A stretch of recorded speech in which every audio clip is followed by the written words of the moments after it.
Muy buenas tardes. Mi nombre es Jesse Silva. Good afternoon. My name is Jesse Silva. I use he, him, his pronouns, and I have the esteemed privilege of serving as the Associate Director for Institutional Inclusive Excellence Student Initiatives, and I'll serve as the moderator for today's program.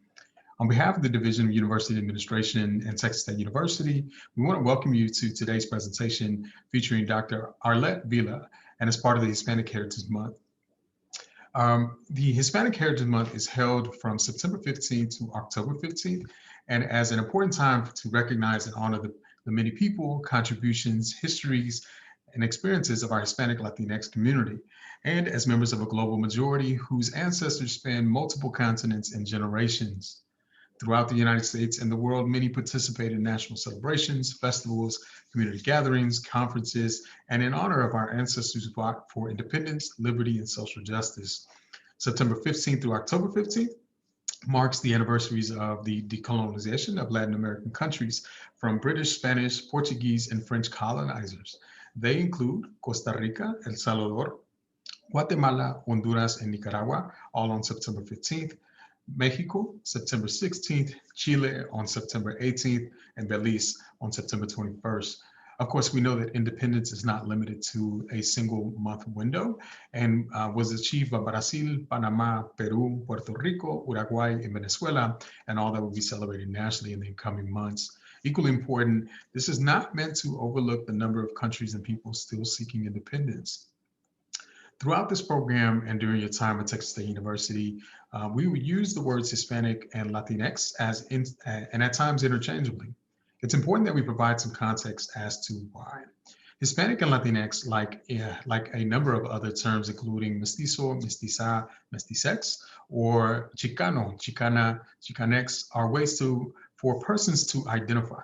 These terms are being used as unifiers for the purposes of solidarity. Language, like our food, cultures, and identities, language evolves, and it's deeply rooted in our history, a history of indigeneity and colonialism. Hispanic refers to persons of ancestry of countries whose primary language is Spanish and connected to Hispania, or as we know it as Spain. This term was officially used in the United States in the 1970s to create a universal way to classify Spanish-speaking groups. Latinx refers to persons of ancestry of Latino America, which includes North, Central, and South America. The X within Latinx replaces and disrupts the binary masculine O and feminine A spelling that's conventional to Spanish grammar and to be more inclusive of gender expression and sexual orientation. Again, these terms are meant to serve as connections, not qualifiers. And we understand that we represent a vast diaspora and intersectionality. While these terms are valuable descriptors of our beloved communities, we must interrogate them, we must expand them, we must understand that the conceptualization of them as we grow is one of the most decolonial acts that we can perform. It is a way to regain the humanity of ourselves and see the humanities of others that we call familia. And within our Pan-American experience, there is a beautiful and rich diversity that we've all been connected to, and an intersectionality that connects us to one another. Our familia, which includes indigenous and colonial roots, multilingual languages and tongues, first and multi-generational statuses, migrant, immigrant, foreign-born and undocumented, and citizens. We are also LGBTQIA+, multiracial, biracial, including Afro-Latinx and Asian Latinx. We are persons with disabilities, formerly and currently incarcerated or detained. We are poor, working class, and owning class. Veterans and military service members, we are of a global majority. Our familia, history, and intersectionality is bigger than these two identifiers. And to all of you, we welcome you to the Hispanic Heritage Month and to today's program. So with that said, we'll get started. Here's a brief overview of the program and our Zoom housekeeping items in order to maximize our engagement. First, we'll have a brief introduction of our speaker, Dr. Vila. As part of the Dr. Vila's presentation, here are things that we want you to know. First, there is going to be a presentation and there'll be questions that will be taken after the completion. So the chat feature will be enabled at the end of the presentation, which gives Dr. Vila time to engage you all using the chat feature. And for the Q&A purposes, members of our team will monitor to ensure your questions and responses are answered. And so I do want to give a quick shout out to Kathy Jean Barlack, our graduate assistant for the Institutional Inclusive Excellence Student Initiatives, who is supporting us in a technical capacity. So that means also I want to give a shout out to the top scholars and the Academy as well, if you're watching. So after the presentation, we'll wrap up the program with a few closing remarks and additional things that are coming up for the rest of the Hispanic Heritage Month. So at this time, please help me welcome Dr. Tony Moreno, Assistant Director for Hispanic and First Generation Student Retention, who will introduce our featured presenter and speaker. Thank you, Jesse. It's my pleasure to introduce our speaker today, Dr. Arlette Vila. Dr. Vila was born in Havana, Cuba. At the age of 1, she moved with her parents to Mexico City, where she grew up. Right out of high school, Dr. Vila came to the United States to attend university as an international student. Dr. Vila holds a PhD in social work from the University of Texas at Austin and a bachelor's and master's degree in psychology from St. Edward's University. While growing up in Mexico City, Dr. Vila heard many stories, personal stories from her parents and other Cubans in exile about having to flee their country in order to have a better life, not knowing if they would ever be able to return or see their loved ones again. Since her arrival in the United States, Dr. Vila has continued to hear stories of immigrants. Even though these stories are different from different countries and different dynamics, what they all have in common is that they all had to flee their country in order to have a better life. It was these stories of pain and resilience that developed a strong interest in Dr. Vila to gain a clear understanding as to why mass migratory movements are often the only means for survival, and how crucial it is to have context about historical frameworks and ideology within space and time. The focus of her scholarly work is on the effects of violence and on the mental health of forced migrant women from Central America, resulting from direct and indirect political and social violence in their country of origin, and violence during the migratory journey through Mexico. Please help me welcome Dr. Arlette Vila.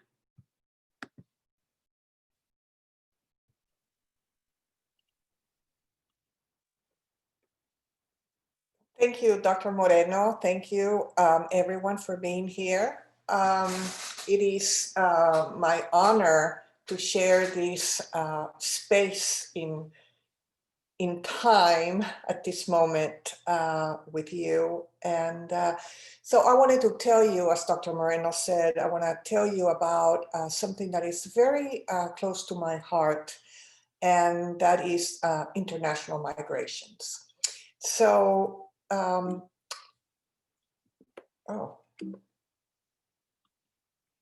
okay, sorry, I had little technical difficulties here. What I wanted to talk to you, just the order of my presentation would be, we'll talk briefly about dynamics of international migrations, about violence, trauma, and mental health, culture and resilience, the Northern Triangle of Central America, which is Guatemala, El Salvador, and Honduras, economic factors in that area, the journey that they have to make to come here. Then I want to talk to you about a research study that I did and the findings of that study and the recommendations that I have as a result of my findings. And then we'll have a question and answer period. So since the chat for questions is going to be closed at this moment, just write little notes if you want to, and then we'll talk about those.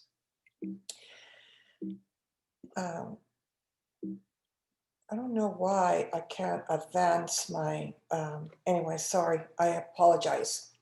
Okay, so let's talk a little bit about history of migrations. And this is something that has been happening throughout humankind, okay?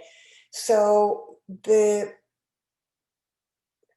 concept of migration can be either internal or like within a country or internationally throughout countries. And they're basically, the countries are established most of the time by boundaries in the past, especially, right? So we would have rivers and mountains and oceans, and that would determine kind of where the country would lay. Now, throughout the history of humankind, people have crossed these borders. They have crossed them to find better lands, better soil, etc. Okay, so one of the in the 1800s, a German English geographer named Ravenstein, he conceptualized migration as the relocations of humans across space and time. Okay, now most of all migration happens within geographical proximity. Now, more and more with globalization and with travel the way it is, we are able to move to different places. We're able to go across the oceans. We're able to fly and so on. But still the relocation is still within physical proximity.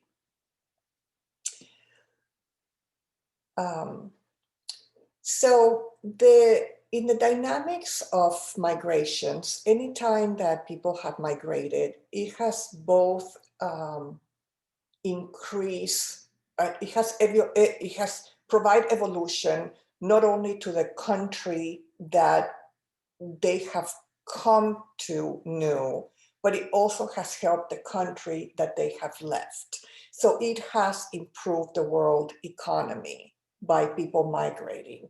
People that migrate usually have more of a desire to be able to make it in the next place. So they become, their work ethic is a little bit stronger at the moment that they get to this new country. And they continue to send help, remittances to their country of origin, to their family, which in turn is helping the economy of that particular country. Now, when we're talking about international migration, especially in today's world, we're talking about physical boundaries that we have to enter. So countries that are receiving immigrants are called receiving countries, or we can call them receiving countries, as where the countries that are sending the countries away are sending countries. Now, at different points throughout time, one country can be a receiving country or can be a sending country.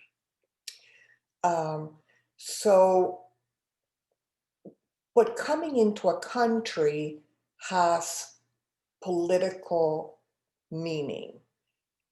Most of the time when we come into a country, we need permission to enter that particular country. We need permission to enter and we need permission to stay. In the past, especially during the Cold War, we had also countries that restricted people from leaving their country. So in particular, those people, they not only were not able to leave, but then they would have difficulty entering. And so many of them at that moment became stateless. So countries established their entrance policies in many different ways. We're very familiar with how the policies in this country work. You can come in as a tourist, you can come in as an international student, you can come in for work, and those are all with permission. There might be other, you can come in as a refugee status, as an asylum seeker. But then you can also come in without proper permits to enter. So unauthorized entries. And the other one is sometimes people that came here with authorization ended up staying past the time when that ended. So we'll talk a little bit more about that later on. I do want to mention that in 2019, as you can see in your screen, currently in 2019, we have 272 million international migrants around the world. And 2/3 of those were for labor, okay? Now, it was estimated that for the year 2050, there would be 230 million international migrants. So we have way exceeded that by 2019.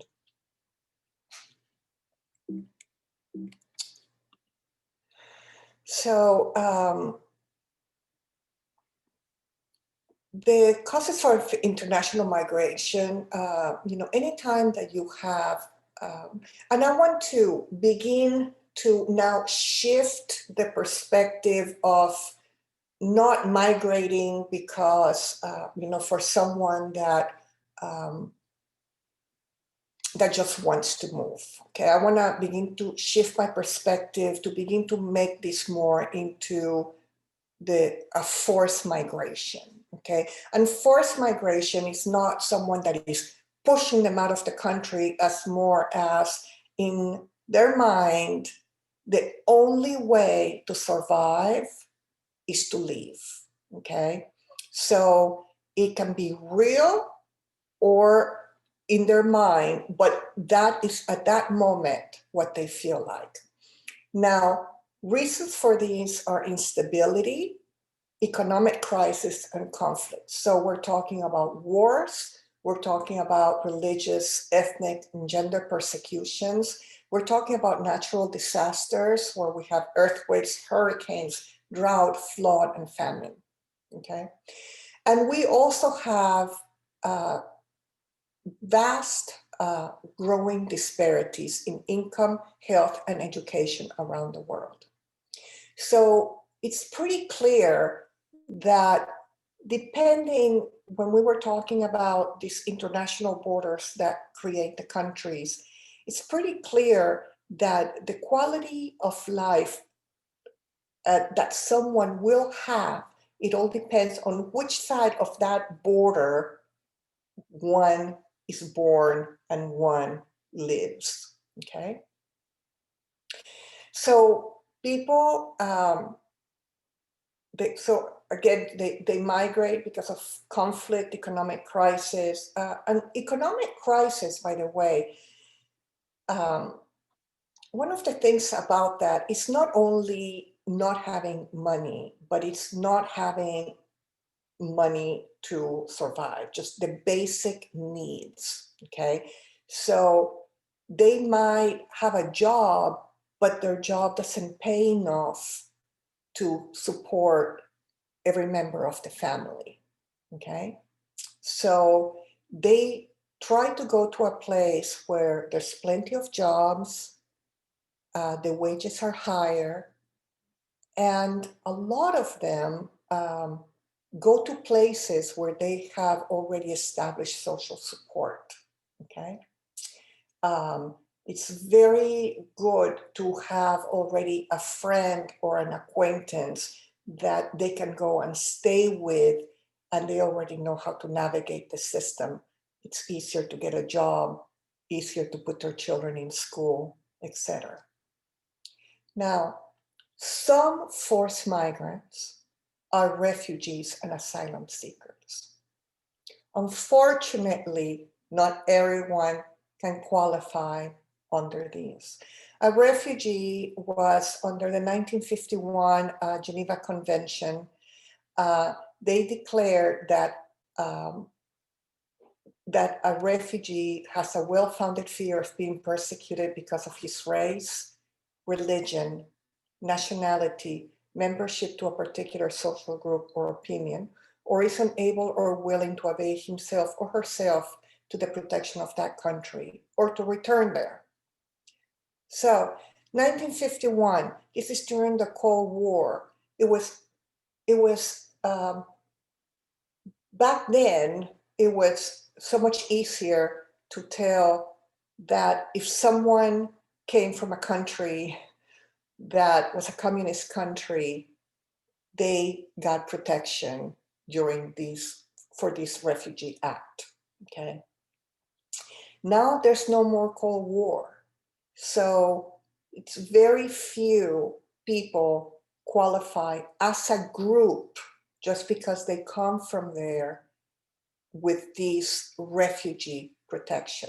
We are seeing some, of course, in the Middle East with Syria, etc., because there was a special proclamation that was made later on to help the Middle East. However, that doesn't mean that they cannot become a refugee or an asylum seeker. People can still apply to get asylum from a country. However, they have to do it on a personal basis, and they have to show that they're persecuted for the same reasons. So it's a little bit harder to prove as an individual and having the paperwork and the documentation to do so as whether you come from a group that is protected in general. So in the dynamics of forced migrations, we can say that migration is a strategy to escape oppression, persecution, and political and social violence and economic oppression, okay? So many immigrants that leave their countries for this reason, like I said earlier, in their mind, their only way that they will survive is to escape or flee. They're not really escaping, right? But they're fleeing their current situation. Now, one of the things that that I'd like to talk about in this presentation, because I kind of wanted to look at the compound experience, is not only the fleeing, but what about that journey? How about getting from point A to point B, and what are the perils? And I can tell you that for many, many of them will perish. When I talk a little bit about trauma and mental health. So what is mental health? Well, Ignacio Martín Baró, he was a Jesuit priest, and he's very well known for liberation psychology in the 1970s from El Salvador. And what he said was that good mental health is when there is any absence of trauma in the psyche and the individual is able to function well as a human being, okay? So we know that trauma can result from a single event or from several events, and the experience can be physical, it can be emotionally, it can be harmful, it can be threatening, okay? The trauma is also direct or indirect. And by that, I mean, you can be the victim, the person that is suffering the violence, or indirectly means as a victim. Now, in trauma theory, whether the events directly happen to you or you witnessed the event, the trauma is still the same. You will still feel that trauma, okay? Now, the trauma not only is as a result of violence, but the trauma also comes with the decision to migrate, the decision to leave your family behind, your friends, your culture, everything that you have known, and to venture to the unknown. You know that you're going to a country. You have heard that maybe the journey might be a little bit violent, but you have this hope that when you get to the other side, everything will be fine, okay? Now, one of the things about trauma, if trauma is not treated, it could lead to severe mental health problems, okay? And one of them would be depression. Now, the thing about trauma is that trauma is highly personal, okay? So one event will affect people different. So two people can be together when they experience the event, but the way that they perceive the trauma is very subjective, okay? And that has to do with their wiring, their resilience, who they were, what has happened to them in the past, their personal histories, their narratives. Everything is different. So where we can see someone being highly affected by an event, another person would probably skate through. You never know, right? So you have to be aware of these differences.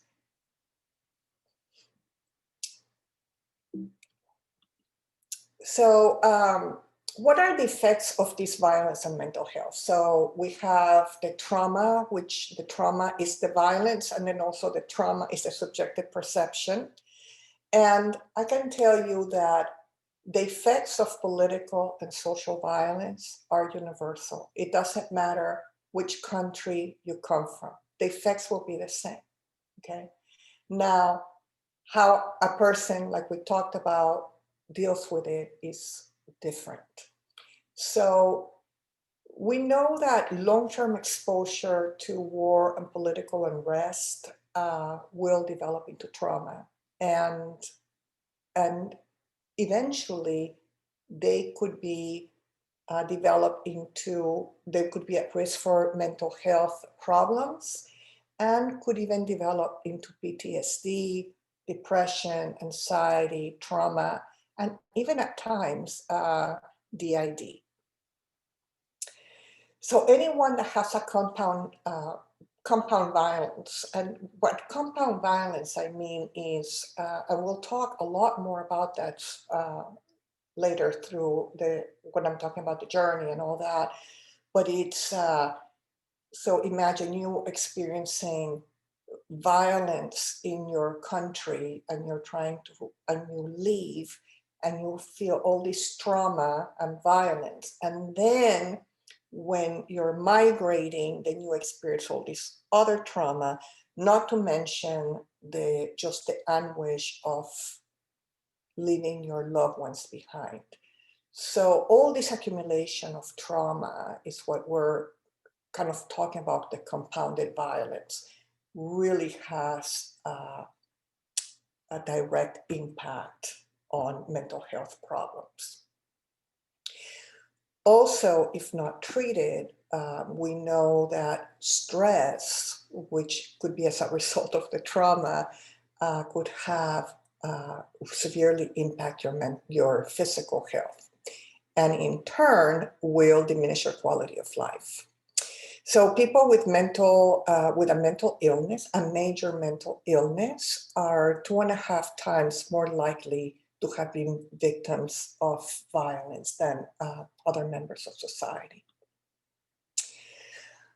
Let's talk a little bit about gender, because gender is so important when it comes to migration and mental health. And as a matter of fact, this is one of the reasons why in my study I kind of focused on women, because the dynamics of the subjective were very different between the men and the women. And so first of all, we know that gender is socially constructed, and not only as an identity, but it's also embedded in our norms and in the institutions, okay? Gender shapes a lot the way that we function in the workplace, in our family, education, in the law. And also gender intersects with other markers of our identity. So it intersects with our ethnicity, our race, our language, religion, age, sexuality. Okay.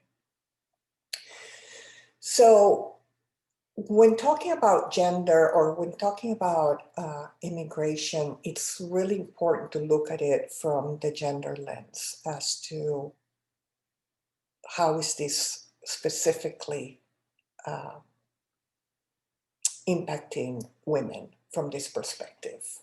Again, you can always look at it from many different lenses, but for me, looking at it just from a woman perspective and the gender role was very important.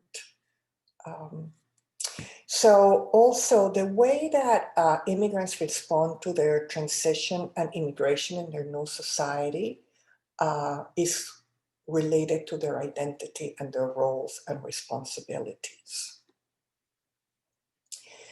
Violence against women, wow, that's a real big one. And it's so large and encompasses so much that I'm not even going to go there at this moment. One of the things that I decided to do was, when I was doing my research, was not to really focus more on political and social violence and not to really look at domestic violence. I had worked in the domestic violence field for many years, and one of the dynamics that I saw was that I saw in these particular regions more how domestic violence was really so embedded in social violence that it was very complex and deeply rooted in a patriarchal society. And there was inequality for women, it's a system of oppression, and society really is normalizing this violence. So I'm looking at these also just as a form of collusion. And from the perspective of mental health, women are almost twice as likely as men to experience depression and anxiety.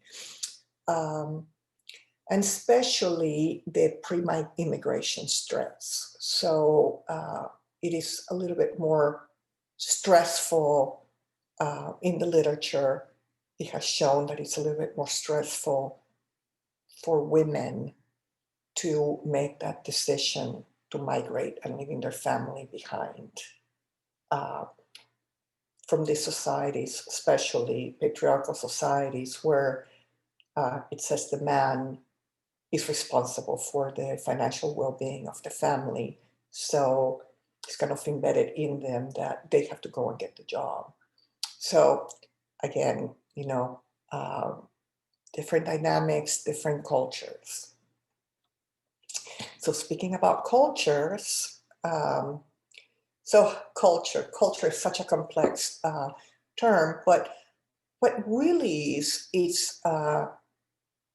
we learn culture from those around us. We learn it at home, and we learn it at school, in our society, in the rules and everything. It's shared by groups and it's transmitted from generation to generation, okay?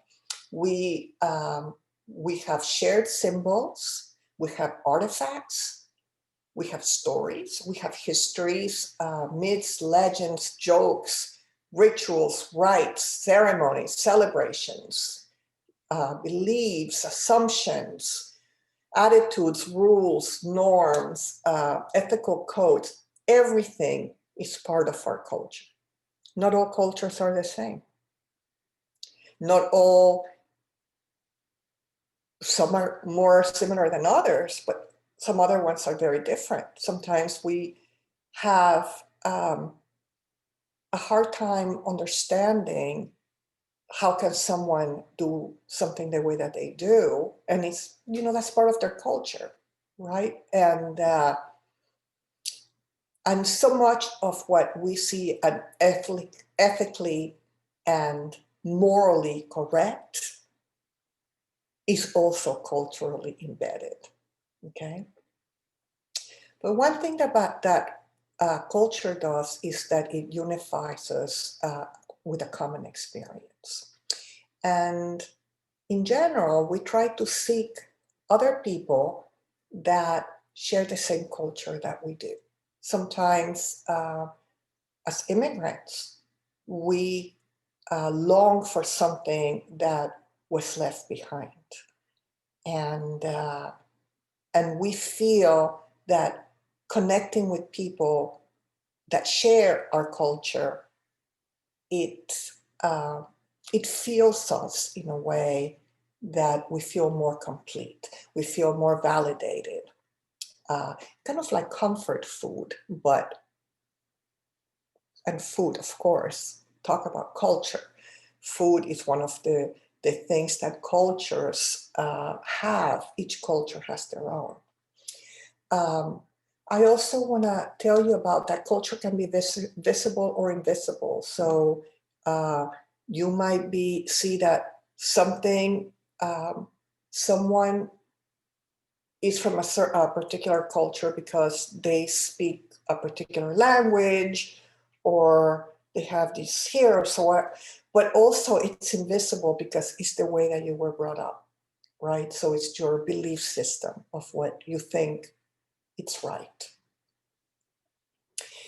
Many times immigrants and the culture maintain their language.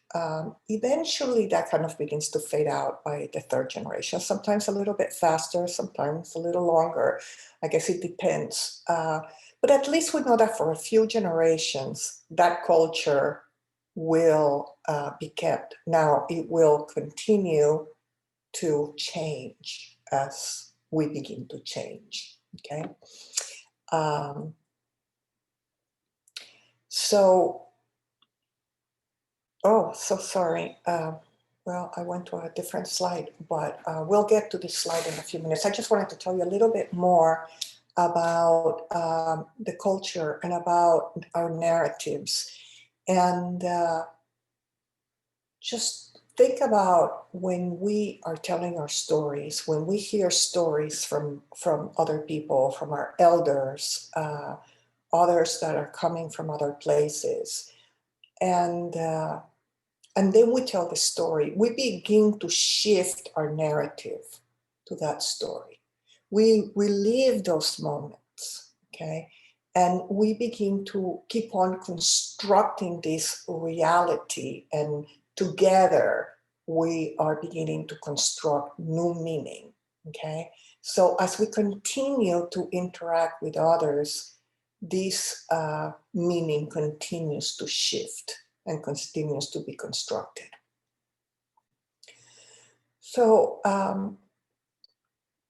when we talk about mental health, and I was telling you about trauma and the ability that being subjective, one of the things is that helps in that process is resilience. And resilience is the dynamic process of positive adaptation in the context of major adversity, okay? Some people are able, even if they suffered severe trauma, they're able to bounce back and become successful in life, okay? Also, decisions that were made in the past will affect and reform their identity in the future, okay? And resilience can be attained differently. You can attain it because of your gender, your race, your education. I mean, so many things that determine who you are and how you react to adverse trauma or events will be able to help you. We have seen that people are more resilient if they have a strong social support, and especially family. As a matter of fact, family is one of the most important relationships that exist in almost all societies in the world, okay? And we have also seen that resilience is one of the most important factors that will help immigrant women in the journey to the US. Okay. So one of the ways that people can also gain resilience is by stop being oppressed. So for those that were oppressed, we need to empower them.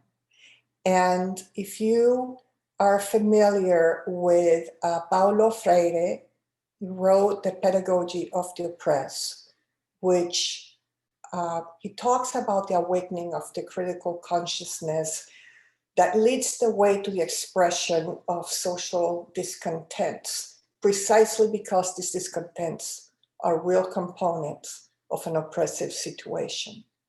So these empowering processes and the ability to be able to control your own destiny and influence your decisions is highly positive and necessary for your mental health, for your survival, for everything. So there are opportunities that happen because of migration. The opportunities for developed countries, and developed countries are what we used to know as the first world countries. So the US is a developed country.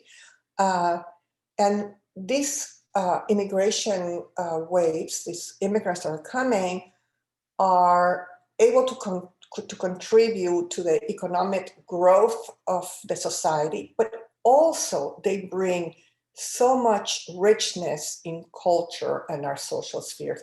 They bring different languages, different customs, different religions, and you're able to connect with all these people that are different in just one place, in your own country. You don't even have to go out of the country to be able to experience this wonderful connectivity of different cultures.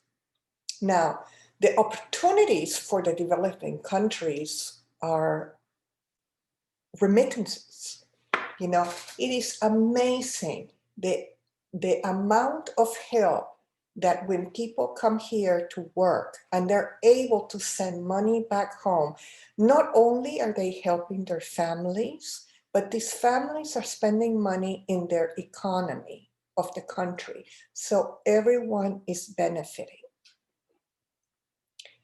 Now, challenges, you know, migration also comes with challenges. And, you know, the most obvious challenges are their cultural, social, and emotional consequences. You know, there's language barriers, and especially when we're talking about the US,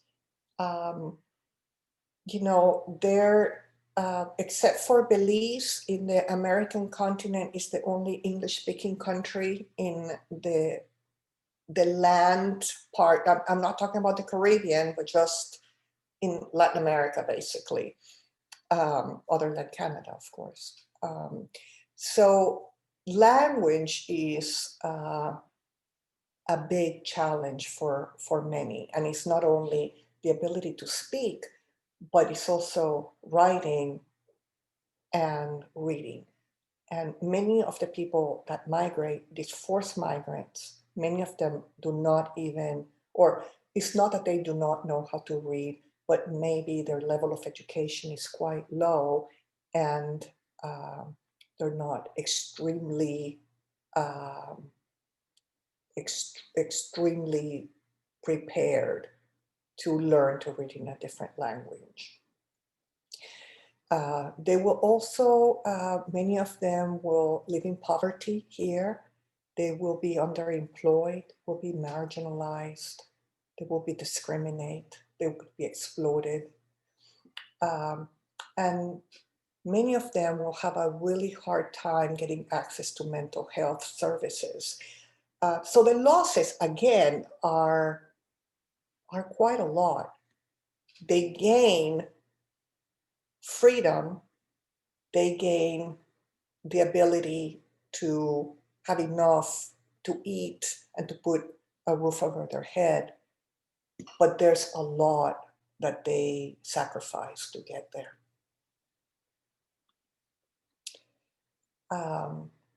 Also, some challenges to mental health will happen, and that especially when they're in the country, the racism and discrimination, like I talked to you about, that will intensify their personal vulnerabilities and will hamper their resilient process. And when we're talking about the losses, again, we're talking about a loss of identity, a loss of family, a loss of culture, a loss of a way of life, okay? So when we're talking about the Northern Triangle of Central America, like I said earlier, we're talking about El Salvador, Guatemala, and Honduras. This particular area is, since the 70s and 80s, two of those countries, El Salvador and Nicaragua, or they had civil wars, and then Guatemala, and then kind of the violence trickled through and went to other places.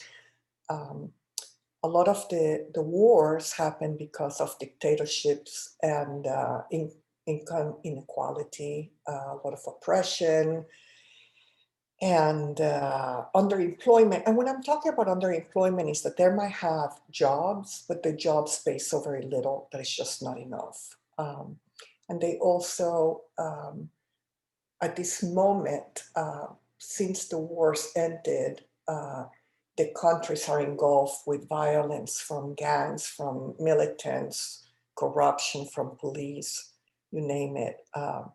They have high rates of homicides. The wars itself also affected a lot of the infrastructure of the country. So again, there's not enough schools, not enough agencies to provide healthcare, and so on. Emigrating from this region,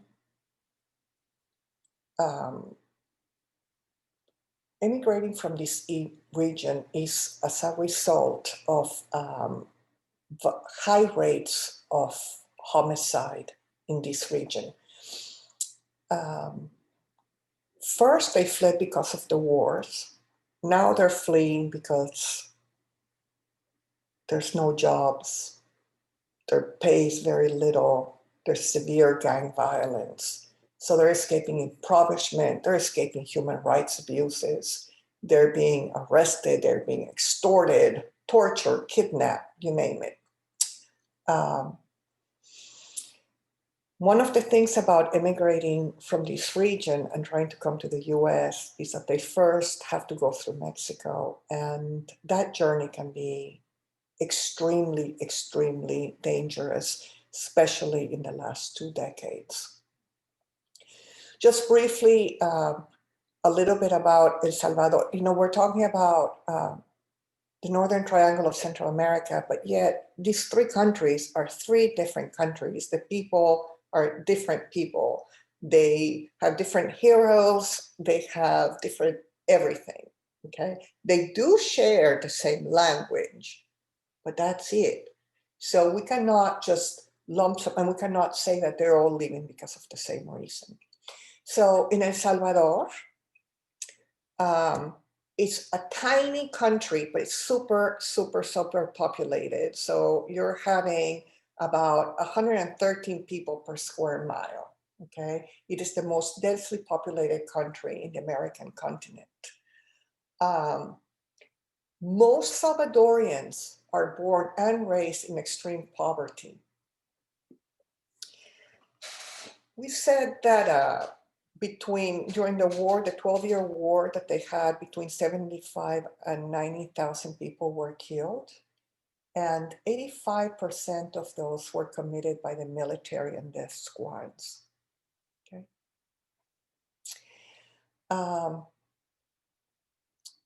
1/3 of all households in El Salvador receive remittances. 1/3. So you know that without those remittances, the country would, the economy in the country would suffer tremendously. In Guatemala, we had a lot of ethnic discrimination and genocide in the 80s until 1996, and especially this was done against women and children.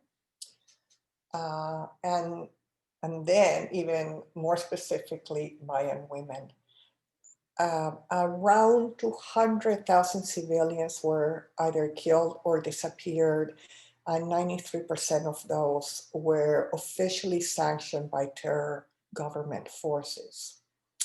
And once again, remittances from Guatemalans living in the US is their largest single source of foreign income.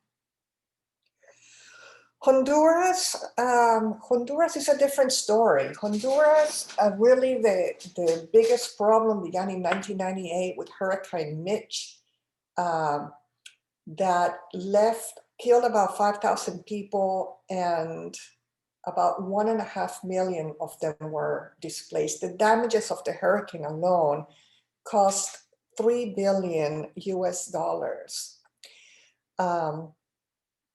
Honduras right now is the 6th poorest and least developed country in Latin America, with an unemployment rate of 28%.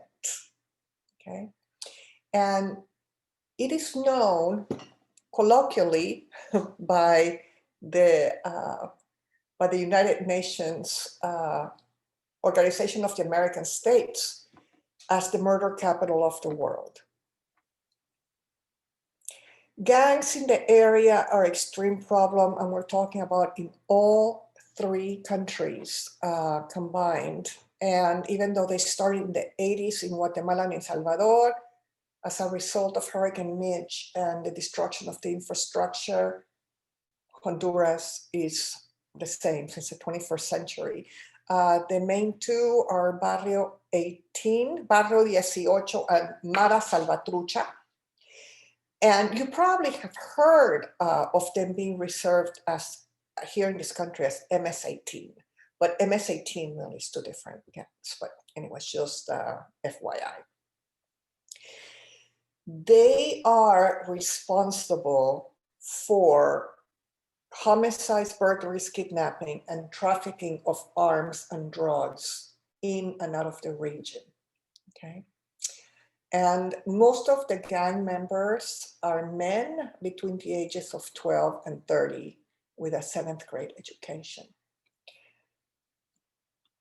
Okay, so let's look at the differences. You know, when we're talking about, it's economic problems. So when we're talking about minimum salaries, in US dollars, when we translate them to US dollars. In 2019, the minimum wage in the US said $7.25 an hour, so working 40 hours a week times 52 weeks a year, a person could earn $15,000. The minimum yearly salary for El Salvador is about $2,000, Guatemala about $2,700, Honduras almost $8,000, Mexico, as you can see, is even lower than Central American countries. Now, Honduras, this is very interesting because Honduras, the salaries are much higher, but they also have a lot of unemployment. So if you look at the one on the right that has the purchase power parity, it's basically with $1.90 a day in the US comparable, and this is what we give you to live, $1.90 and you are able to buy X, Y, and Z, 1.3% of the population in the US live on that, okay? Now, if we do that parity with these other countries, you have Mexico at 2.5%, Honduras 16%, Guatemala 8.7%, and El Salvador 2.2%. So you see that even though Honduras, the salaries are much higher, in reality, there's more poverty. This other one shows you the same way, but it just kind of shows you what happens, how they increase the percentages by living at $1.90 a day, $3.20 a day, or $5.50 a day. So the question now becomes, are they migrating for political or for economic reasons? Are they migrating because of the violence or because they need to work? And the answer is both. You know, they go hand in hand. These governments are so fragile that the distinction between migrating to get a job or migrating, escaping violence, they really go hand in hand, because that's the only way that they have to be able to survive.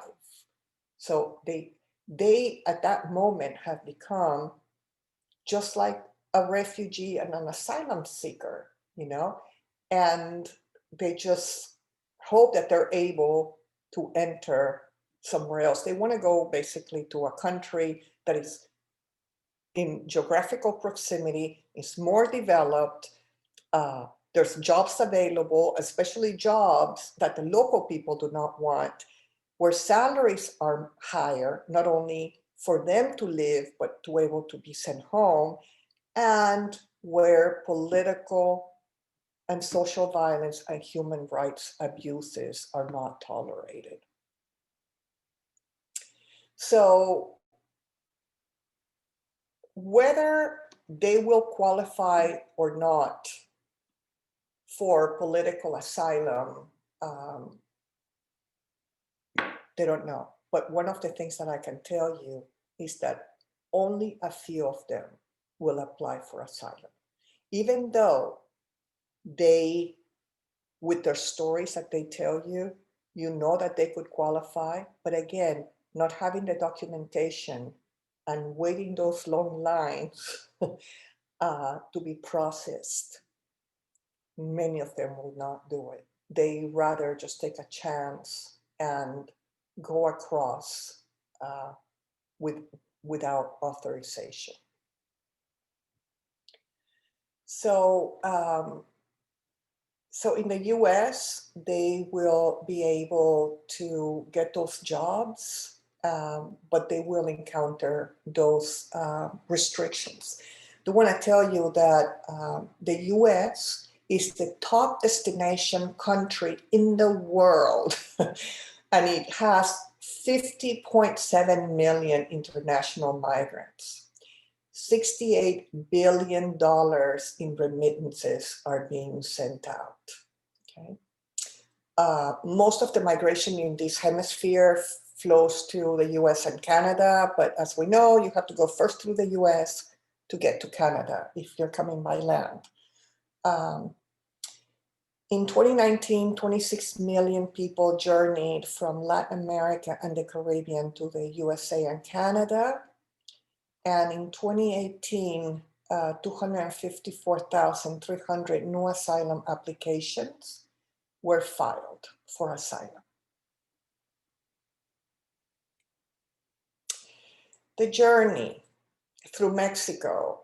So Mexico is the gateway for the Central Americans to reach the US-Mexico border if they go by land.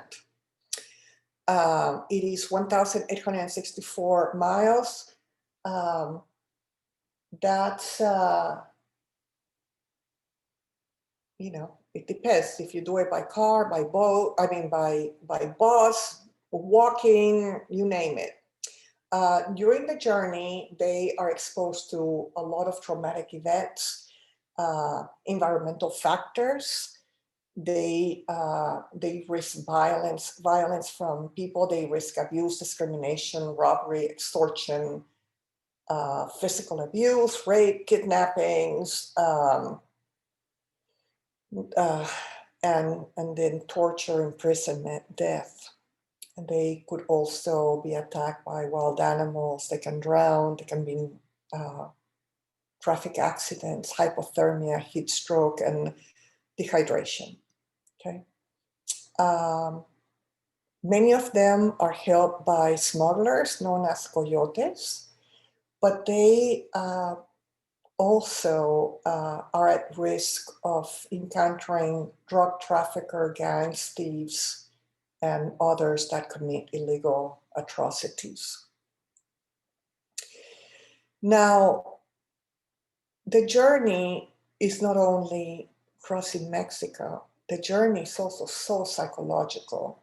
You know, they actually are going to leave someone behind. They have to say goodbye. In their minds, this journey is not forever. Many of them just think that they're going to go and do it. They're going to get a job. They're going to escape and give a better life to those they love, but then they're going to come back.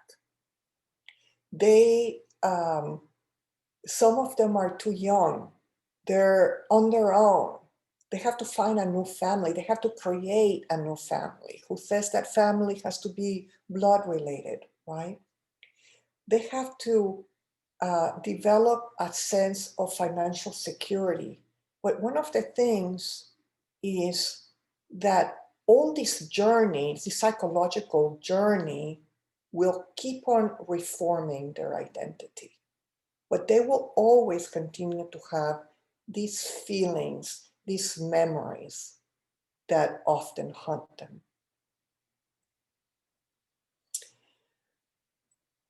When they come to the US, it's very different if you come in with authorization papers and if you don't. And when you do not have permission to be in this country, these people are living in continuous fear of being found and being deported. As we talked about this, with all this violence that is happening in these countries, you know, what's going to happen if they get deported, right? They're going to go back to the same thing that they escaped to begin with. So this is extremely stressful for these people. So this challenge of being part of society, but yet being in the shadows so that no one ever knows that because you don't know who will report you. I want to talk to you now because I am actually speaking a lot slower than I thought I would. But I'll try to, we have till 3 o'clock, it's 2:06. I have about 30 minutes to wrap this up. So I want to talk to you about my research study. And as Dr. Moreno said, you know, part of my desire to do a study on the mental health aspect, the impact of mental health because of violence, came as a result from stories that I have heard since I came to the US. And so the stories were similar as to the stories from the Cubans in exile in Mexico City and in Miami, where they left their loved ones behind. They had to leave with only the clothes that they were wearing and an extra change of clothes, saying goodbye, and so on. And But then I heard stories from people from this region, and those stories were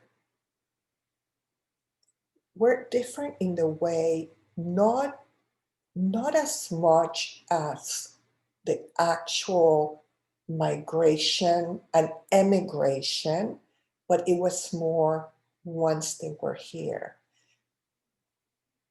Coming into a country where you're coming in without proper documents, where you come from a lower income class with little education, it's very hard to navigate the new society that you're in. You don't have a job, but you need a job. So you need to figure out how to get a job without papers. So anyways, so let's talk about this. So my study, I studied women, who was eligible for the study were women ages 18 to 65. They had to have migrated from El Salvador, Guatemala, or Honduras, and they must have traveled by land before entering the US through the US-Mexico border. So what does that tell us? That if they had papers to enter the country, I'm talking papers, I'm talking a visa to enter, or they had a little bit of money, they probably would have flown into the US, correct? So that kind of tells us that the people in the study are going to be lower income. And even though I never asked if they had authorization to be in the US, and I still, during the interview, because I did not ask that question, you do not know if at the moment of the interview they were authorized to be here. But what we can safely assume is that at the moment that they entered the country, the US, they did not have proper authorization. So anyway, so that's the eligibility. The sampling and recruit them. Okay, so I tried to do non-probability convenience sampling. I tried to do snow sampling. So I began to look at agencies and businesses that had contact with women from Central America. I found it very difficult to do. During this time, 2017, early 2017, the dynamics in this country had deeply changed with the new administration, and people were basically staying in the shadows. They did not want to come out. They did not want to talk. They did not know if I was part of the government and trying to deport them or what. So they were trying to get in and get to them was difficult. So I had to shift then my perspective some. And then I began to do using more of a community-based approach. So I started then going to communities that had high concentrations of immigrants from Central America. You know, we're talking Houston, San Antonio, Miami, in California, and so on, and areas. I began going to places that I knew employed immigrant women to recruit them. A lot of them work in the restaurant business and as domestic workers. I try to make, do flyers, distribute them, grocery stores. I spent a lot of time in grocery stores trying to recruit women to talk to me. So then I began to get a few, and I began to talk to a few, but I needed more. One of the things that I haven't told you was that my research study was all quantitative. So it was all going to be statistical analysis. So I needed a lot of women to talk to. So I needed more than 100. And I can happily say that I did get 108. And there were wonderful, wonderful interviews. So because I was getting some, but I still needed more, then I became familiar with the respondent-driven sampling. And I really did not use that same approach, but I took parts of that approach, which is basically you interview one person and then one person tries to recruit several other people to participate. In the traditional RDS, respondent-driven sampling, they usually get 3 and then those people contact you. One of the things that was a little bit hard about this method, even though it helped tremendously, was that even though people that I interviewed knew other fellow Hondurans or Salvadorians or Guatemaltecas, they did not know if they had come to the US by land, right? It's just something that I guess they just don't talk about. So I really needed to, many people did not qualify because they did not come here by land. They flew or they flew from Central America to the border in Mexico, and then they just crossed the border. So I could not do those. So what I found with this particular method, what was really interesting was that if a person that I had interviewed provided my name and number for someone to call me, most of the time they didn't. Very, very few did. And I know that they were given my number because the person would say, oh, I gave your name and number to so-and-so or to these people. They would say no, whatever. But what was clear was that the people that said to their friend, sure, give her my name and number, the moment that I made that phone call, that they already knew my name, they were delighted to meet with me at that moment. So, so if I initiated the contact, most of the time it worked out. So the process of the interview. So I made the contact on the phone. We established the contact, make sure that they were eligible, and then we decided on that meeting location.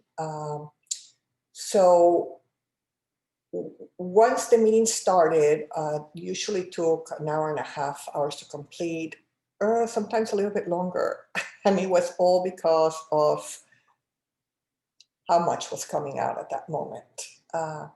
They were all done in Spanish. They were given the option of English or Spanish. They all chose Spanish.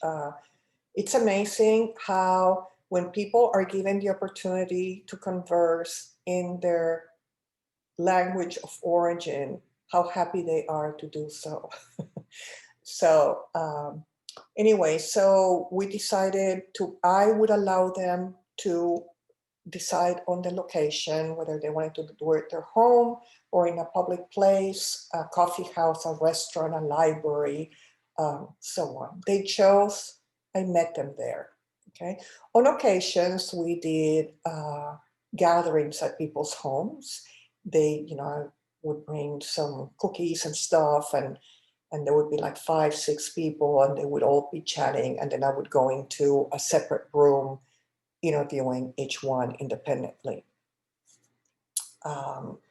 I did have to travel outside Austin and outside Texas to conduct interviews, but I only did so when I had a minimum of, well, out of state, a minimum of 5, but out of Austin, I constantly kept on driving to other places.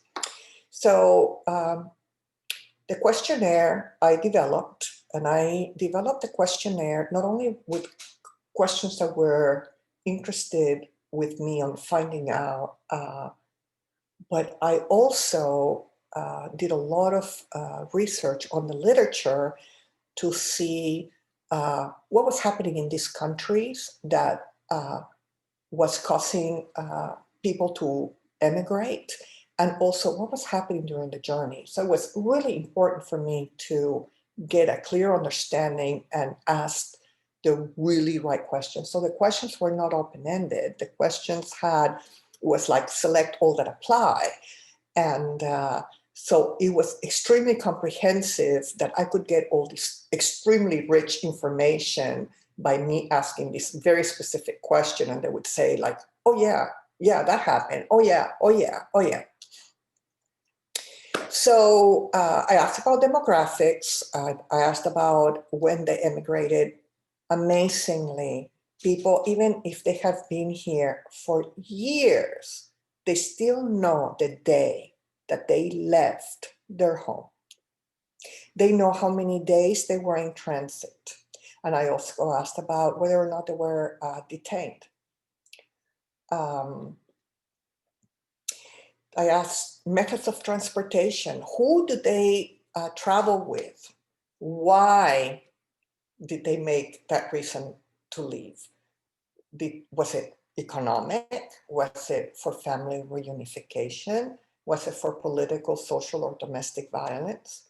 I asked about their employment at the time of the interview. Were they working and doing what? I asked about their health, their self-rated health, and I also wanted to know about their English language and proficiency. I wanted to know if there was any child abuse.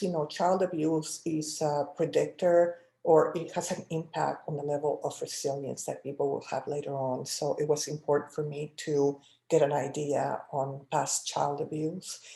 And I also wanted to know about the violence in the country of origin and through the journey through Mexico. And then I did 4 standardized tests. I did trauma, depression, anxiety, and PTSD to get actual scores on their current situation.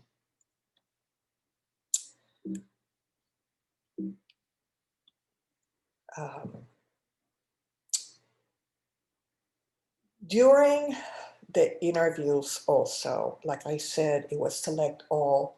A can of worms was open in most cases. I would say more than 80% people were just talking and talking. The note taking that I did was incredible. I mean, I just writing on the margins, and they were just telling me all these stories, so I was asking, particular things, and they're just expanding and expanding.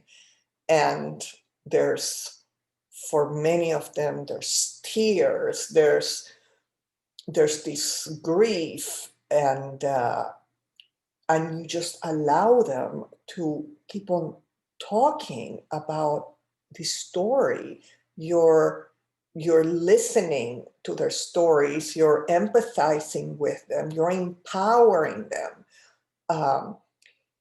This is so important because you're validating their story. You're validating that they suffered this horrible violence and trauma.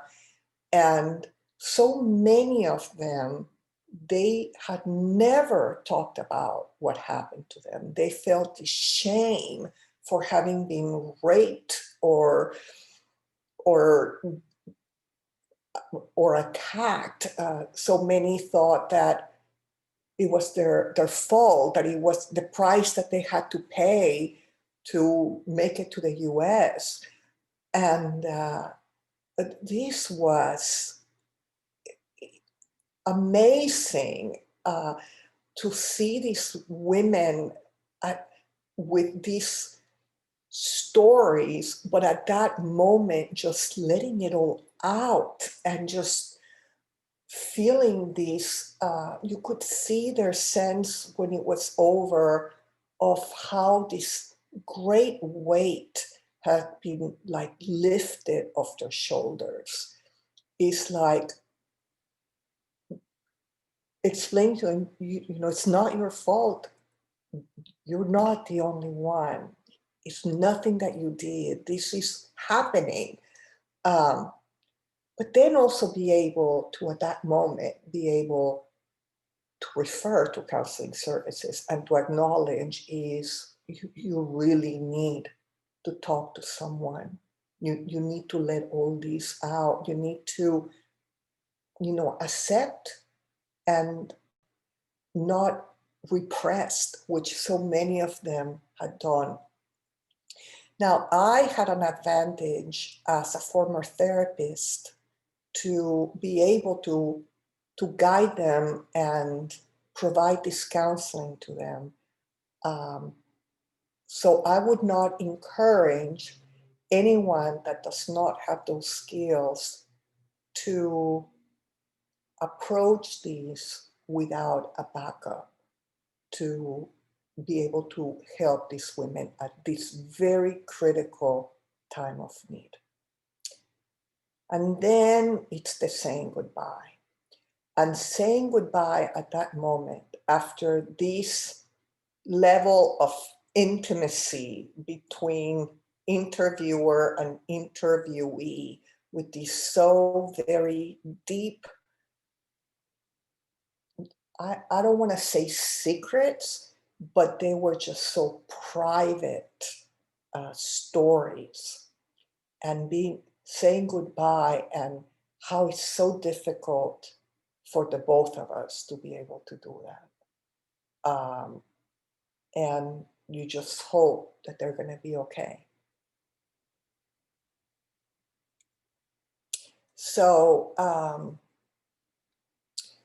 108 women participated. 34% were from El Salvador, 24 from Guatemala, 42 from Honduras. They ranged in age from 18 to 65. They had been living in the US from 0, just from weeks, to 42 years. They migrated between 75 and 2017. At the time of their migration, they were ages 4 to 90.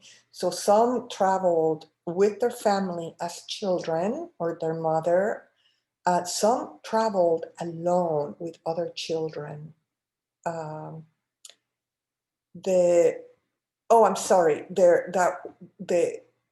time of migration when they migrated were ages 5 to 51. I'm so sorry. The journey lasted between 4 to 90 days, but the average was about 3 weeks. 35% traveled alone or with minor children, which means without a male partner, and 20%, 19% were in detention. So the reasons for migrating, remember I said all that apply. So 85% cited economic reasons and 80% cited both political and social violence. 55% had family in the US, either a spouse, a sibling, a cousin, and only 6.5% reported family violence. Like I told you before, so much of family violence was part of this social collusion. So in the violence matrix, I did a matrix of 5 categories, and it was direct violence experienced in the country of origin, witness violence in the country of origin, direct victim of violence in the journey, and witness violence in the journey. And they could say, no, it happened once, it happened twice, or it happened 3 or more times. So with that, 98% reported at least one encounter with violence. 4 or 5 of the indicators of having witnessed violence or being a violence in the country of origin. 4 out of 5 witnessed violence in the country of origin reported by 50%. 1 out of 5 indicators of being a victim of violence by 50%. And 2 out of 5 witnessing violence in the journey, 50%, and 1 of 5 being a victim, 50%. Trauma. The trauma questionnaire was called Trauma Screening Questionnaire, abbreviated to TSQ. It's 10 events that you ask these 10 events of things that could have happened to them at least twice in the past week. They have to say yes or no. And 96% of them reporting at least one reaction, 4.5% reporting all 10 reactions. And 17.6 reported having experienced 6 or more reactions, which is the baseline to seek counseling. Depressive symptoms, it was used the Patient Health Questionnaire, PHQ-9. They are 9 events that you ask that have happened over the last 2 weeks, and they can say from not at all, 0 to 3 nearly every day.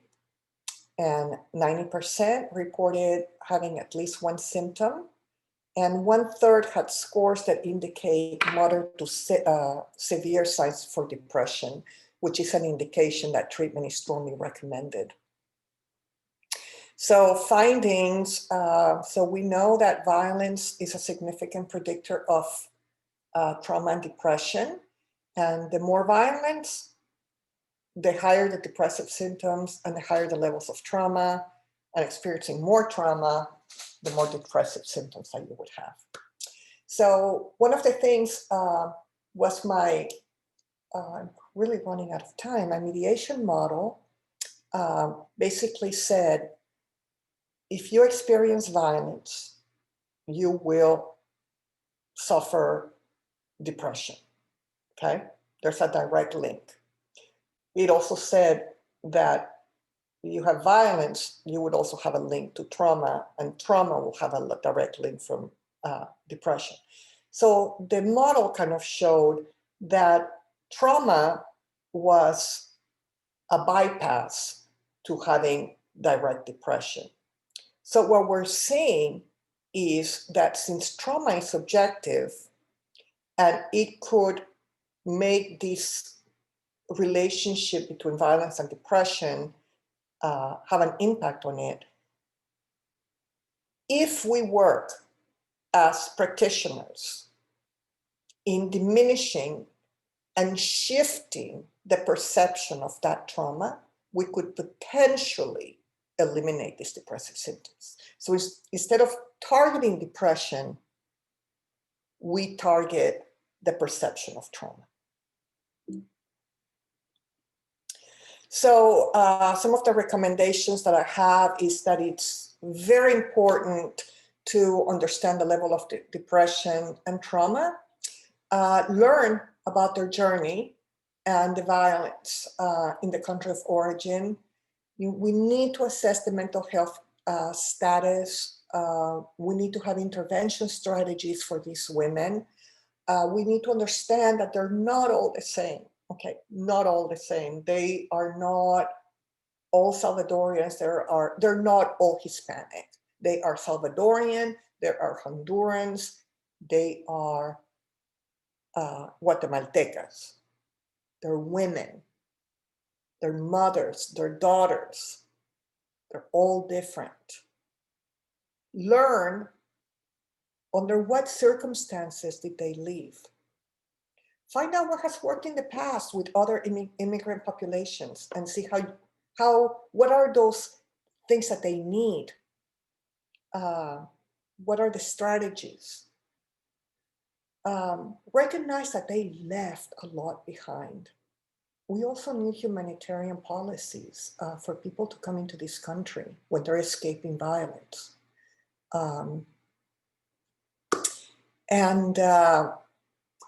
You know, we have to remember that it's through their strength and resilience that has empowered these women to continue to adapt to the new realities of their lives. May they live in peace and with dignity. And with this, I thank you very much for enduring an hour and a half of my talk. And I am happy to take your questions. This is my phone number and email if you are interested in getting this information or reaching to me. Thank you so much. Dr. Vila, thank you so much for that wonderful and excellent presentation on such an important community and an important topic. A few highlights for me were international migration cannot be separated from violence, economic oppression, and the history of migration.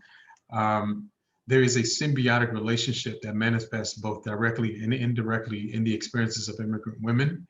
And notably, immigrant women from the Northern Triangle, right, of Central America arrive in the U.S. and their level of psychological distress is high and are at risk for mental health problems related to depression and trauma. And then I think that, you know, one of the things that resonated with me was resiliency is not just a personal behavioral trait, right? It can be engendered through collective and intentional interventions and practices that offer culturally relevant support and target the perception of trauma. And I think that that's particularly important as we're looking at how do we offer support and do it in such a way that it's from an empowerment model as opposed to an exchange or depository of support. And so, so thank you for that. As I'm looking at the chat, I'm just looking at a couple of comments that came in, and so I'll share those. So one individual writes, "Thank you," with a number of exclamation marks. Another says, "Well done." And so, yeah. Okay, so at this time, if you had any kind of questions that you may have had, we will use the chat feature to articulate those questions to Dr. Vila.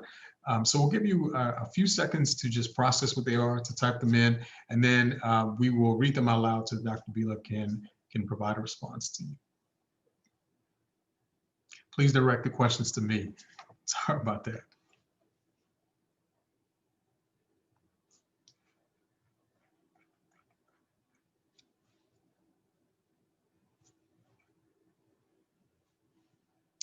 Another praise comes in from Kama Davis. Thank you so much. We appreciate your time and your work. Okay, so one question that came in is, was there a particular story that stuck with you? A story from one of your participants? So many stories stayed with me, Jesse. It's amazing.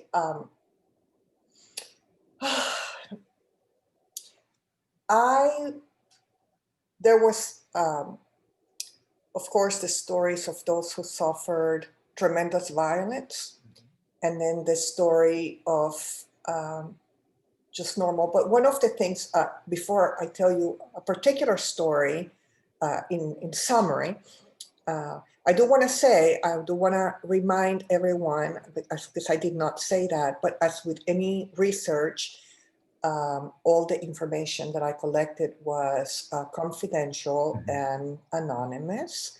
So when I tell you the story, I will not reveal anything about the particular individual so that you cannot identify the individual. But one of the things that I did not have in my questionnaire, so my questionnaire basically ended in the journey through Mexico. I never asked how they came into the US, right?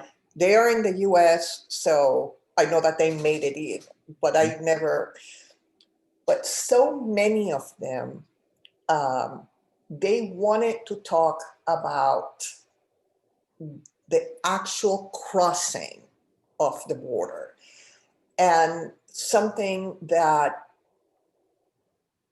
it was so traumatizing for many, and especially if they cross on the Texas border, which we have the Rio Grande, you know, because the other 3 states really do not have a river that separates Mexico to the US.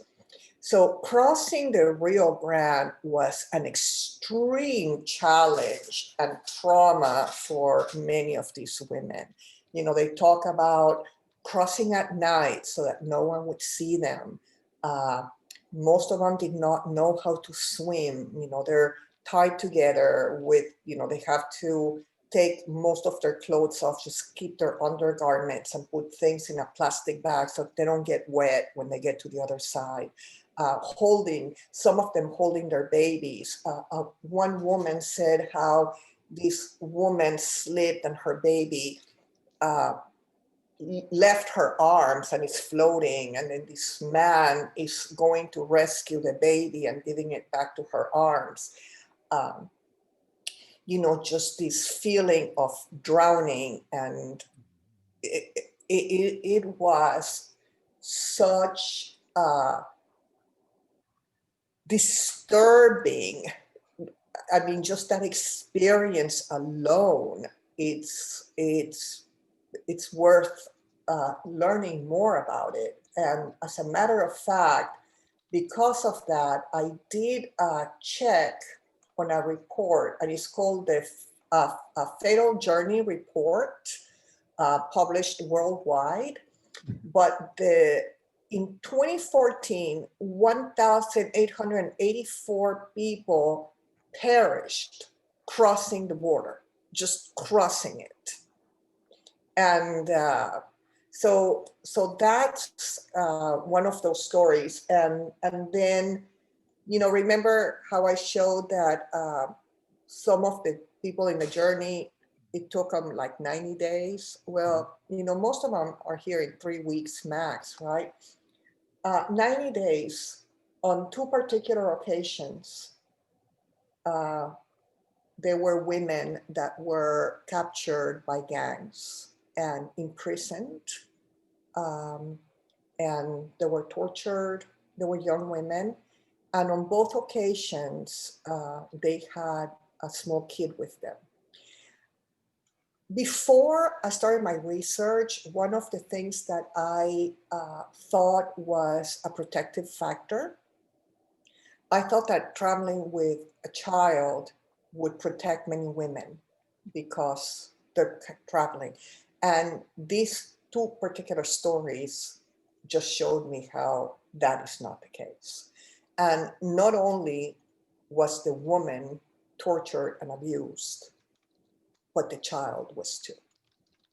So, and on both cases, they escaped. One escaped while she was taken to a store to being under guard to get groceries for cooking, and she escaped through a hole underneath the bathroom of the store. I was right on the Rio Grande, and she just began calling for help, and she was able, authorities from the other side of the border were able to help her. And then another one, she had made the journey twice. She had been in the US and went back to get her child. So she knew that how difficult it was, and she had some sleeping pills with her so she could at least have some good night's sleep through the journey. and ending up putting those pills in a bowl of soup that she was, in a pot of soup that she was fixing for her captures, and was able to escape while they slept. That's very powerful, and that's a lot to carry. Um, and we know individuals are not alone in some of those similar experiences. So I really appreciate you centering their experiences, their storytelling, and their lives here, because oftentimes those are the experiences that are unheard. We got a number of other questions, Dr. Vila, some very powerful ones. One individual writes, "Thank you so much. I'm curious about your thoughts, concerns when it comes to migration in the coming decades, especially considering the effects of climate change and people needing to escape their home countries for resources. How should this impending climate reality inform our practice while working with immigrant women and families?" And then there's an additional question that I've got from another viewer.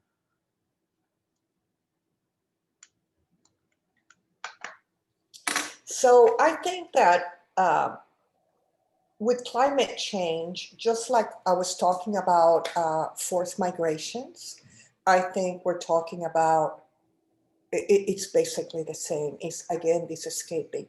Now, I can tell you that here in the US, when Hurricane Mitch happened, as well as the hurricane in Haiti that destroyed, the country can provide temporary asylum, temporary, to groups of people to come from these countries that have been affected by natural disasters.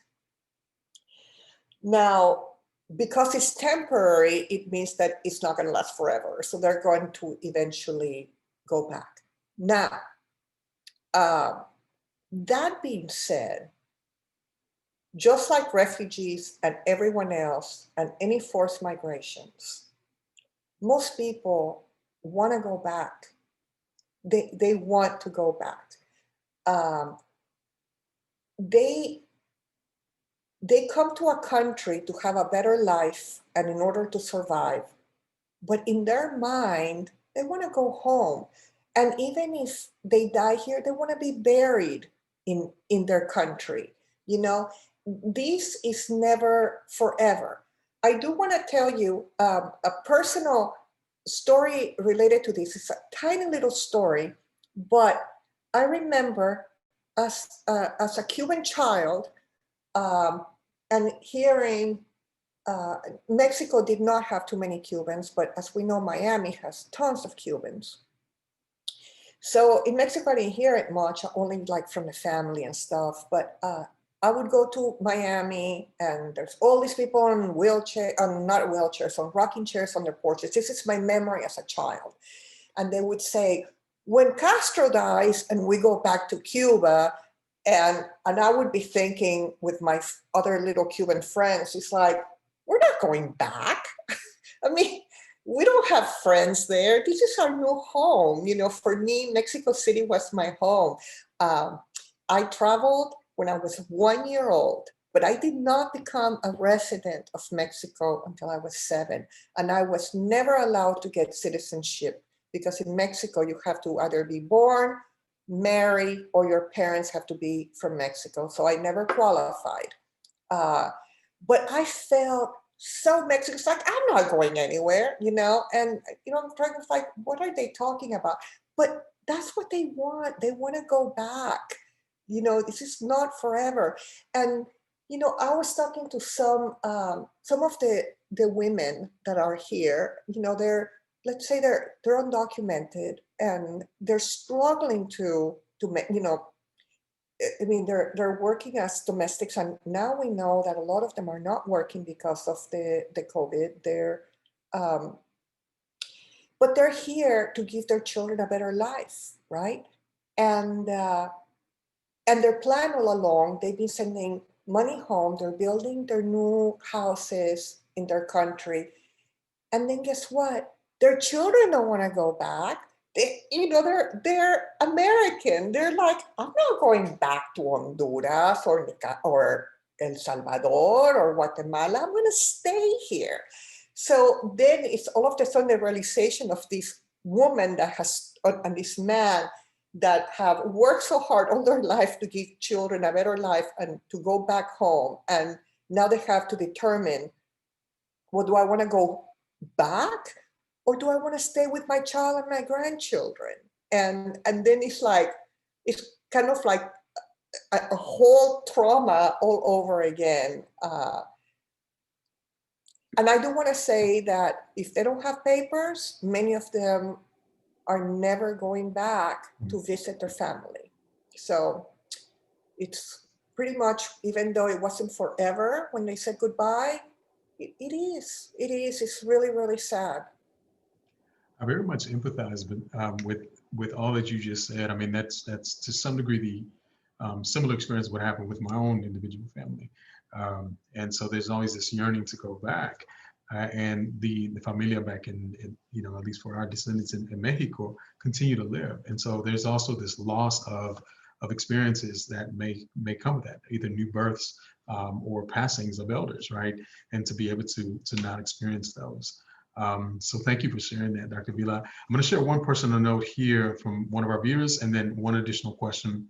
One person writes, on a personal note, both my mother and I crossed the river when I was less than a year old. From my education as a BSW student, and now hearing you, I can now understand the effects from the trauma she endured. Our next question, so thank you for that comment. We really appreciate your vulnerability and sharing that in the space. The next question says, how can someone approach those who have been affected by the violence, negative impacts of migration, and encourage them to seek help or therapy to speak about their trauma without insulting them or offending them? Like Dr. Vila said, a lot of women or even men oppress their feelings and tend to move on from their journey to focus on the next steps. But I'd like to hear, how can we encourage migrants as a community to uplift them and show them that we care? I think that the most important thing that you have to do is let them tell their story. Narratives are so important, and narratives, even as we are telling them, as we're telling our story, we're hearing the stories, we're validating our stories, we're seeing someone empathizing with our stories. It's always nice when you ask someone, how are you? And really mean it. You're asking, how are you? Tell me about you. I noticed that I hear that you're from so-and-so. How did you get here? What made you come here? And just begin to ask, you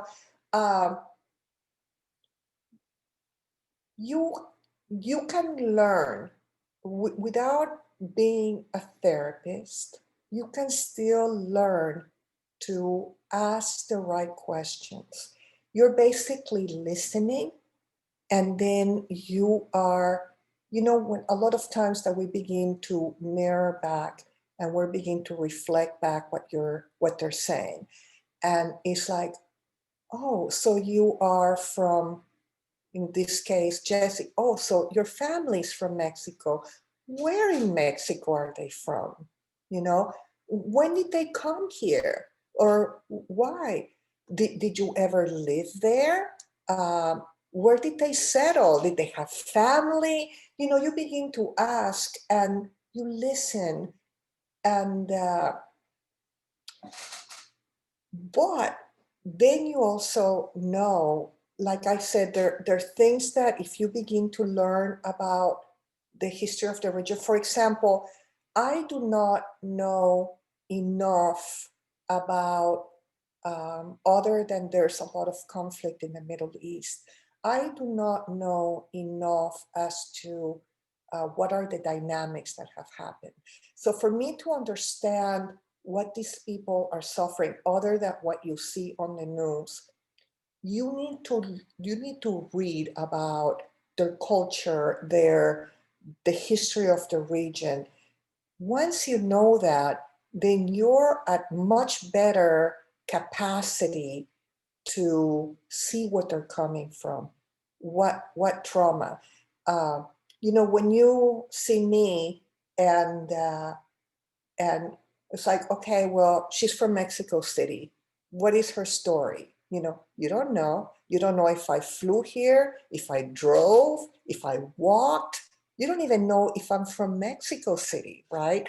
So we begin to make assumptions, and that is the biggest mistake that we can make as individuals, is to make assumptions for someone, or to assume that, okay, so if you're from Mexico, then that means that you're Hispanic and you're Catholic, and you your role as a woman is predetermined.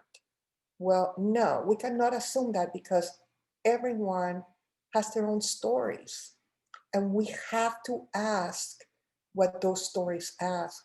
And one of them is, why did you leave? Who did you leave?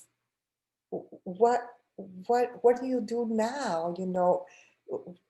When do you see your family? When do you visit for Christmas? Do they visit you? So, one of the things that, for example, that you don't know about me, and I do want to say, you do know, as Dr. Moreno said, that I came here as an international student. And I stayed. I stayed because after my master's, I ended up getting married to an American, and we stayed. But my family did not come. So my family is still in Mexico. And that's my immediate family. But of course, then we have family in Cuba, we have family in Miami, and so on. So so our families are elsewhere. We're here with a new family. In my case, I have a husband, I have a son, I have a granddaughter. That's it. My siblings are elsewhere. I really appreciate that, Dr. Vila. Those are all the questions that we've received on this. And again, this was a phenomenal and great and timely presentation. It certainly increased my awareness in terms of additional things to be considered of, and to continue to build community, right? And I particularly appreciated that question.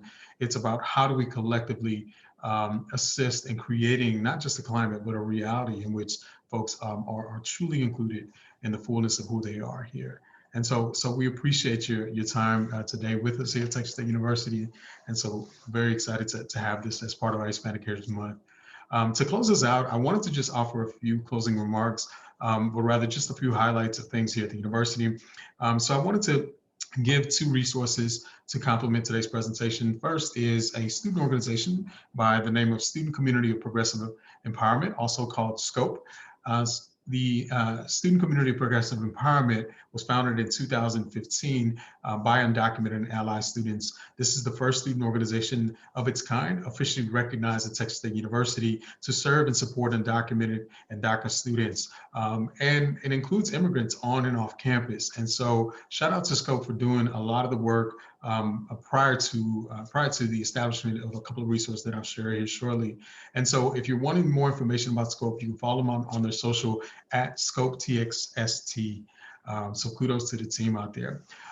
Michelle Sotolongo and I serve as co-advisors for that. And so speaking of Michelle Sotolongo, who is also the coordinator of the newly created Monarch Center. The mission of the Texas State Monarch Center for Immigrant Students is to provide a network of university leaders offering evidence-based research, resources, and support in the form of guidance, strategic initiatives for academic success, and inclusion of DACA and immigrant students. So the three primary things that they do, again, educate, support, and advocate. And all of this is centered in terms of the recruitment, retention, and graduation, and ultimately the lifelong success of our immigrant students. And so we want to make sure that you check them out. And so feel free to just type in Monarch Center at your university browser, the Texas State browser, and you'll be able to get directly connect there. Also, shout out to Angelica Coronado, who serves as the Director of Attorney for Students, and Ethan Chong, who are two immigrant to attorneys with immigration experience. And so want to make sure to give some kudos to them for being here at the university to support our students with anything immigrant related. They're located in the 5th floor of the LBJ Student Center, and you can always just reach them directly, either the website, online, or through phone.